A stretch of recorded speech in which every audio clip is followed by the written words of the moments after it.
আসসালামু আলাইকুম রহমতুল্লাহি ওয়া বারাকাতুহু। সম্মানিত প্রিয় দর্শক মণ্ডলী, আপনারা কেমন আছেন? আল্লাহর অশেষ মেহেরবানিতে অবশ্যই আপনারা ভালো আছেন, আমি ভালো আছি। আমার পেছনের চিত্র দেখে অবশ্যই আপনারা বুঝতে পারতেছেন আমি কি করতে চাইতেছি। হ্যাঁ, ইনশাল্লাহ আমি নিয়ত করেছি আপনাদেরকে সোশ্যাল মিডিয়ার মাধ্যমে, অর্থাৎ ফেসবুকের মাধ্যমে, ইউটিউবের মাধ্যমে আমি আপনাদেরকে আল্লাহর ঐশী গ্রন্থ আল কোরআন শিক্ষা দিব। আর এটা শিক্ষা গ্রহণ করার জন্য আমাদেরকে কিছু পদক্ষেপ আমাদেরকে পালন করতে হবে। যেমন বাংলাদেশের আমরা যে কোনো কাজ আমরা করি না কেন, বাংলাদেশে কাজ করতে গেলে প্রত্যেকটা কাজেরই কিন্তু নিয়ম আছে। যেমন আমরা বাংলা ভাষা শিখতে গেলে, বাংলা শিক্ষা গ্রহণ করতে গেলে প্রথমে আমাদেরকে স্বরে স্বরে এগুলো শিখতে হয়, আরবি শিখতে হয়। তদ্রূপ আরবির ক্ষেত্রেও তদ্রূপ ওই নিয়ম অনুযায়ী আমাদেরকে আরবি শিখতে হবে। প্রথমেই আমাদেরকে যে বিষয়টি শিখতে হবে সেই বিষয়টি হচ্ছে আমাদের আরবি হরফ 29টা, এই 29টা হরফ আমাদেরকে শিখতে হবে। এবং এই 29টা হরফের যে মাখরাজ মানে কোন স্থান থেকে, কোন জায়গা থেকে কোন হরফটা উচ্চারিত হবে সেটা আমাদেরকে জানতে হবে। আজকে আমি আপনাদেরকে আরবি 29টা হরফ কোনটা কোন স্থান থেকে উচ্চারণ হবে সেটা আমি ইনশাল্লাহ প্র্যাকটিক্যালি আপনাদেরকে ইনশাল্লাহ জানিয়ে দিব। ইনশাল্লাহ আপনারা উপকৃত হবেন ইনশাল্লাহ। চলুন আমরা ক্লাসে চলে যাই। এই যে আলিফটা দেখতেছেন না, এই যে আলিফটা উচ্চারণ হবে আপনার এখান থেকে আ, মানে এই যে গলার শুরু থেকে আ দিয়ে শুরু হবে। এই যে দেখেন আমি বাংলাতে লিখে দেখাচ্ছি। যেমন সরায়া লৈরি শিকাল্লি ফ আলিফ।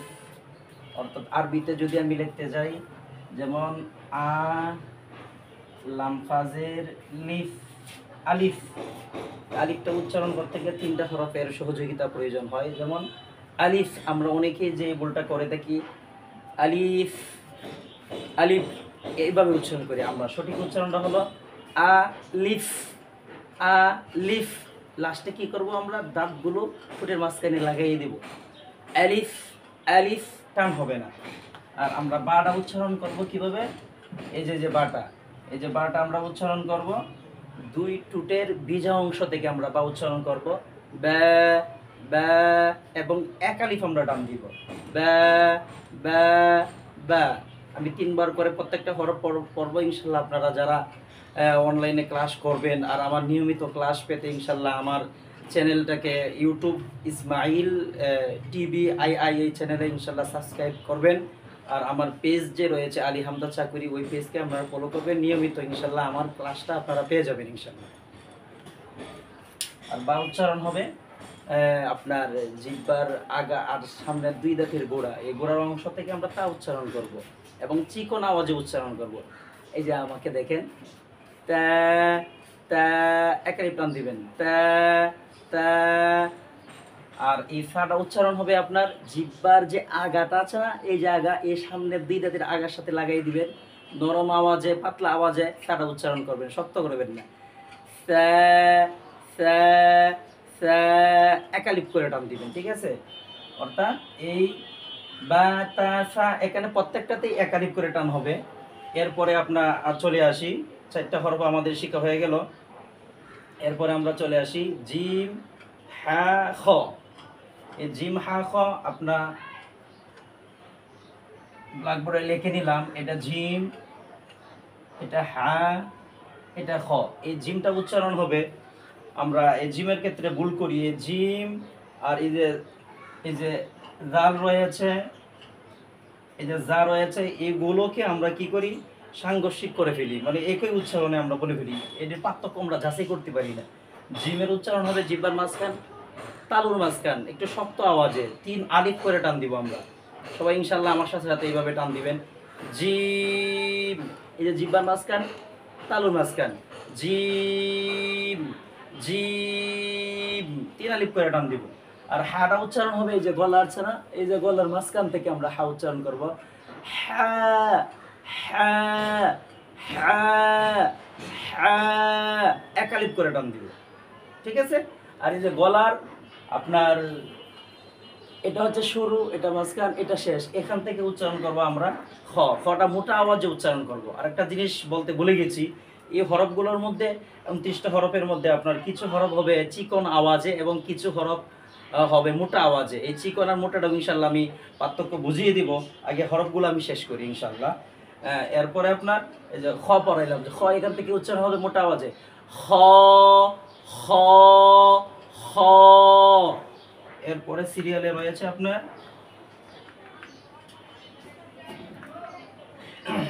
দালের, যেমন আমরা চলে আসি এই যে দাল,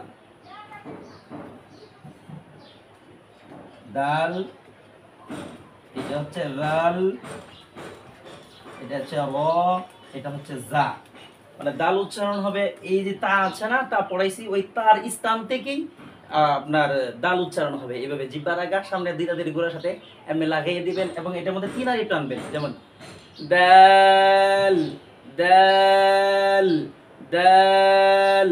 ডালের উপরে যদি আমরা নকটা দিয়ে দিই তাহলে ওই ডালটাই রাল হয়ে যাবে, ঠিক আছে। এখানেও টান হবে কি তিন আলিফ টান, কিন্তু উচ্চারণ হবে সা যে জায়গা থেকে উচ্চারণ হয়েছে একই জায়গা থেকে আপনার রাল উচ্চারণ হবে। এই যে এইভাবে দেখেন, রাল নরম আওয়াজে, রাল রাল।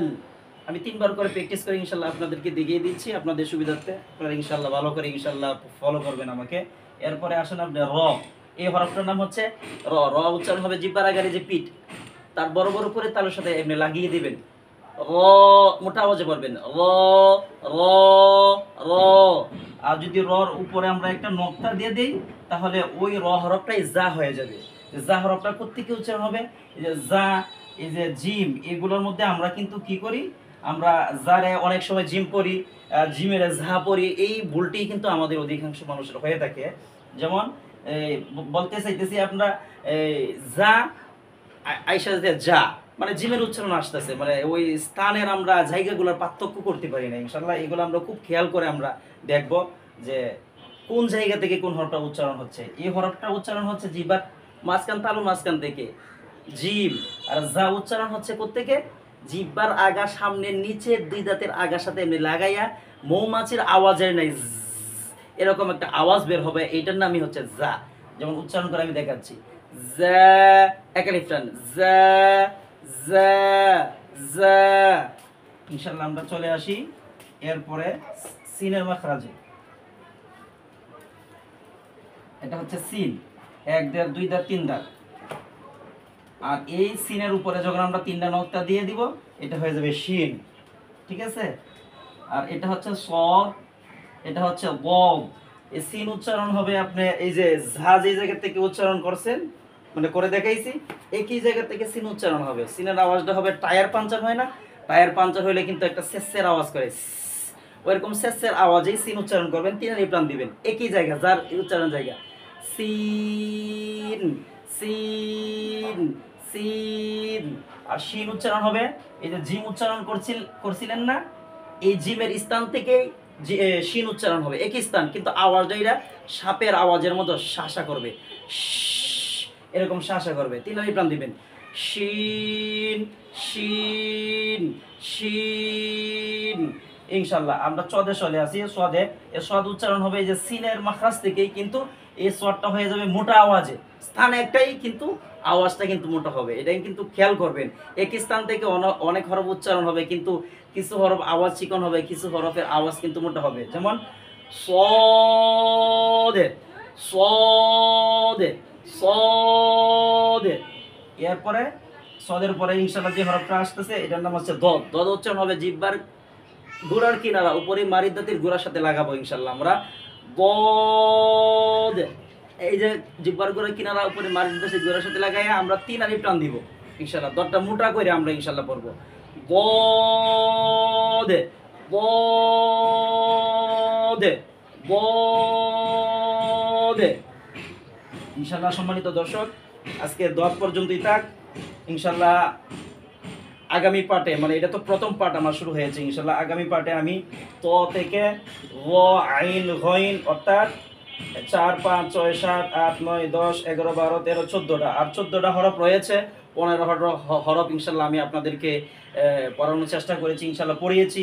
আমার জন্য দোয়া করবেন, আমি যেন নিয়মিত ক্লাসগুলো আমি আপনাদের সামনে উপস্থাপন করতে পারি, আল্লাহ যেন আমাকে সুস্থ রাখেন। আর যদি আমার ভিডিওটি ভালো লেগে থাকে অবশ্যই লাইক শেয়ার কমেন্ট করবেন, যেন এই ভিডিওটি ফেসবুকের রবট ইনশাল্লাহ সব জায়গায় ছড়িয়ে দিতে পারে। আপনারা যদি লাইক এবং কমেন্ট শেয়ার না করেন তাহলে এই ভিডিওটি ফেসবুকের রবট ছড়াবে না। আর কোরআনের আলো যদি না ছড়ায় তাহলে কোরআনের আলোয় আলোকিত মানুষ আমরা হতে পারবো না। ইনশাল্লাহ ভিডিওটি লাইক এবং শেয়ার এবং কমেন্ট করে দিবেন।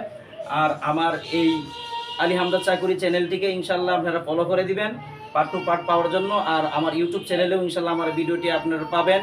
ইউটিউব চ্যানেলের নাম হচ্ছে ইসমাইল টিভি আই। সবাইকে ইনশাল্লাহ আমার অন্তরের স্থল থেকে জানাই আসসালামু আলাইকুম রহমতুল্লাহ বারাকাতু। আজকের মতো ক্লাস এখানেই শেষ।